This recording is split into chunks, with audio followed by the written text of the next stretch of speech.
Hello. We were thinking that it's time to do some bowspring foundations to break it down a bit and go back to basics. And this is principles that you can apply to the whole practice of bowspring. So just go through some basic positions that are good to know. Totally. We'll start with all fours and we'll move into crouching cat. We will break down all of the postural and a kind of general direction and actions of each place of being. We'll hop it up, we'll do some crescents and a little lunge and end it there. Just keep it pretty straightforward. So these are some ideas and concepts that you can take into more flow style, bow style practice. Yeah, Sounds cool. Good. Awesome. So we'll start in all fours. That is hands. Face is straight. Hands as wide as the mat, and knees can stack underneath of your hips. There's this thing in bowspring called heroed ankle, hero foot, which is essentially a hollowing of the ankle. So in order to attain this on the mat, it's simply pulling the top of your foot towards your knees. So you get this hollowing ankle right here. What this does is it engages the whole back line of your leg. Awesome. Knees are going to energetically push out. So it's awesome when we have the floor that we're working with. When you push your knees out, they don't go anywhere. So it's this kind of thing that we try and find all over the place, this isometric movement, moving without moving, where knees push out and glutes engage and lift up. And it's going to allow our belly to be soft. Yes, and then lower back can move in. Hands are as wide as the mat. Your little baby pinky fingers can graze the outside edge. They basically stack right underneath of your shoulders. Elbow armpits, they face inwards towards each other. And then you're going to push the mat away so strong to fill into your upper back. So you might think about your shoulder blades spreading. It's almost like this cat action of traditional yoga, but only in the upper back. Top of the head pushes forward super strong. You can feel these opposing actions of your hips moving backwards and your heart moving forward. So always trying to find maximum length in your belly. Her chin is going to stay lifted, but not lifting up, so she doesn't look forward. She just allows this space between her chin and her sternum to remain the same. And this is a thing that you can find all over in bowspring, where it's not this, it's always the space stays the same. Cool. So let's take a knee out to the side. Right knee goes out, and coming up onto dome right fingertips. So Annie is pretty pro here, but she keeps the hollowing of her ankle, and this is a harder thing to do in the air when we take that off of that tactile, that place where we can use the ground to find it. Top of the foot stays soft, and the ankle curls in. Her knee energetically pulls forward. It's like if my hand was right here, she'd be pushing into it so that she gets so strong. This has the effect of engaging her whole back line of her leg, her glutes. Awesome. She's going to push really strong into her left hand. And these fingers are so light she could lift them. Awesome. The reason she has the connection here is little, almost like just your nails connecting. And you push your arms straight so that you fill into your upper back. Chin stays lifted. Yes. Awesome. Cool. Lower down and switch sides. Just keep it even here. Left knee goes out to the side. Awesome. She pushes the mat away so strong with her right hand. These little fingertips are light, but also have a fierce action of pushing away so that she can fill more into her upper back. This left knee pushes energetically forward to send the hips more back, lower back moves more in, and she engages the whole back line of her legs and glutes. She's awesome because she can hero this ankle, and that is like a new action, so to find it is a little bit challenging at first. Cool. Lower down. Let's tuck our toes and pop ourselves up into crouching cat. So to start at a level 1 place, we take hands as wide as the mat and feet as wide as the mat. Heels hover, knees bend, and energetically push outwards. So where on the mat, when she was on her knees, when she pushed her knees out to get her glutes to engage and lift up, her knees didn't really go very far. In this case, she's going to find that energetic push out, as though somebody's hands were right here. So her knees do not pass her feet, so to speak. When you energetically, isometrically push knees outwards, glutes lift upwards, belly stays soft, lower back moves in. She pushes the mat away so strong, fierce push away so that she can feel into her upper back, shoulder blades spread. Top of the head pushes forward. So you almost have this action where your head and your heart move forward so much and your hips move back so that you can maintain this maximum length in your belly at all times. If she was to bend and extend, her arms push so straight so that she keeps full in her upper back. This concept of radiant heart, so that we can stay expansive and heart and ribs lifting away from the ground at all times. We can think of our heart space and our rib space as almost like a flotation device. It keeps us lifted, it keeps us light. The more we can fill and expand into our ribs and into our heart on all sides, the lighter we become. Cool. Let's talk about the toes. Toes often have this nervous tendency of flickering, so can we keep them rooted down? Can we stay on the paw of our foot, this place that is just the toe pads and mounds? From here, we have a lot more power. We can be quite springy. Awesome. Let's have some cat burglar hops. So hop forward, hop back. Landing as lightly as possible. So landing with the paw of our foot, those toe pads and mounds. Landing with spring in your step, so knees bend on landing, arms push so straight, fingers paw the ground super strong. Awesome, and then hop all the way up to the top of the mat.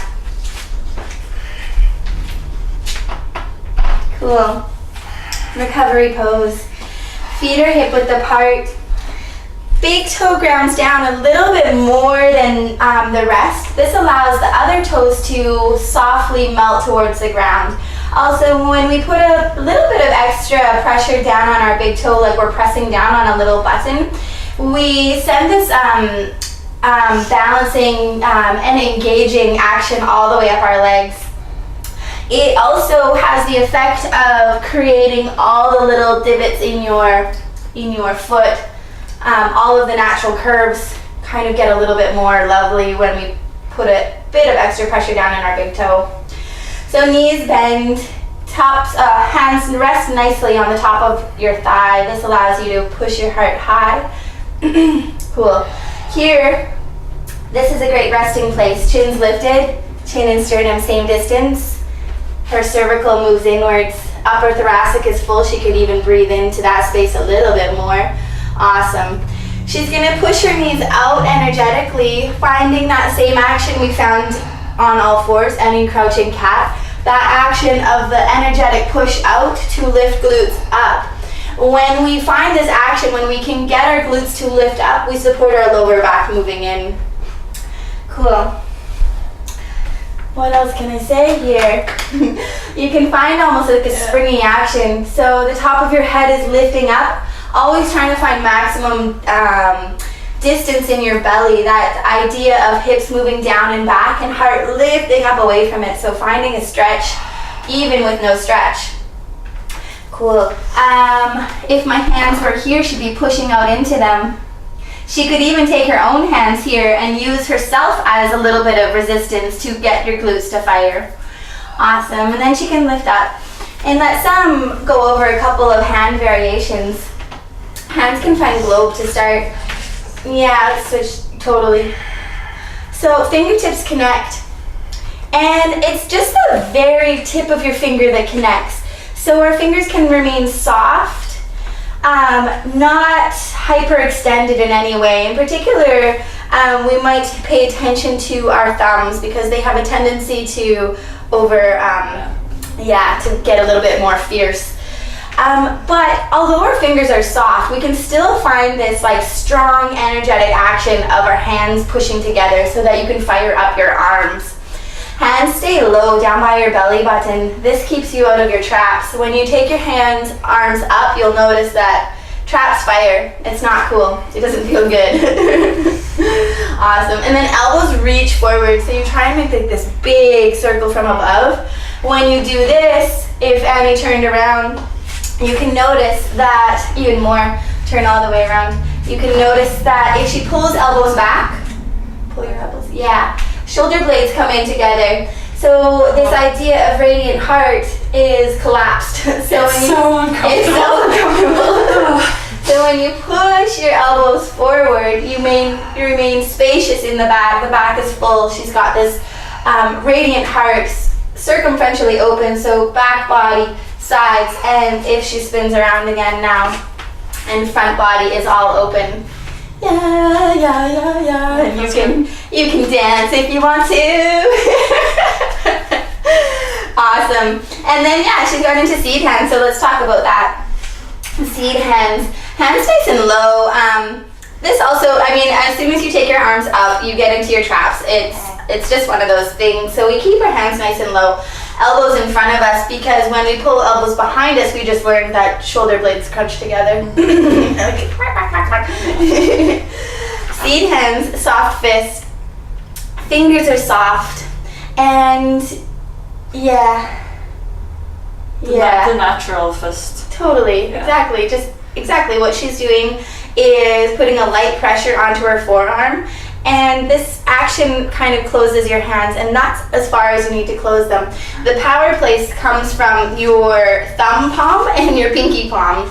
I should learn the proper names, but I think that is a good explanation for them, because when you energetically push these parts together, this like squeezing together, you get your whole arm to engage. Yeah, pinky side is responsible for your tricep. Thumb side is responsible for your bicep. When you pull them together, you can get a total even tone on your arms. Yes, and so thumbs rest lightly on your index finger. And it doesn't need to be a squeeze. This is quite a subtle place, but also quite strong. Awesome. Seeds can oftentimes connect. So taking I take the second little knuckle of my index fingers together. Mm-hmm. That feels the best for me. Yeah. And this is the same kind of action we can find in globe hands, where we're finding that push together. Yeah. Mm-hmm. So it's like finding the energy, the activation in your arms with that energetic push of fingers together.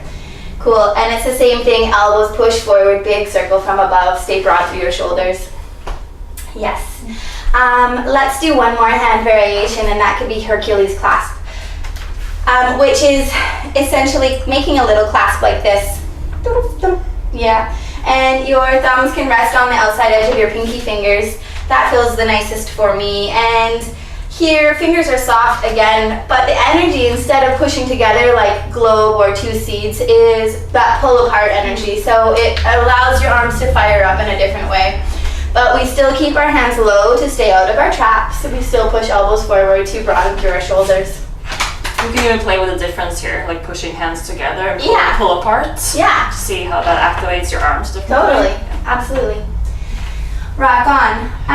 Let's come back and face the front of the mat. There's another, well, we're going to take our hands into ecstasy now. So ecstasy, it's one of my favorite hand variations because it gives you a support for your head to push into. So notice how Annie's cupping the back of her head. When she cups the back of her head, she can still find that energy of her thumb palm and her pinky palm pulling together. Yeah. And her hands are up a little bit higher, so you can almost take your thumbs just to right below the occipital ridge. So there's a place, a little indentation in the back of your skull. So thumbs can be there, and then hands can cup the two sides of your skull. Mm-hmm. Yeah, elbows face forward. When she takes elbows out to the side, you'll notice her shoulders close. So if we're trying to remain circumferentially open, this idea of radiant heart lifted and expansive on all sides, elbows hug forward in line with your nose. And she could almost find this energetic push out. So hands push, or elbows push into my hands. Yeah, so you get so strong. Cool. And she's going to push her head into her hands, and her hands are going to resist her head. This gets your cervical spine in its most happy place. It also keeps your chin and sternum the same distance. Let's take a crescent over to the right. So a couple things to think about. She's going to root her toes down, in particular the big toe, and watch the tendency to flicker.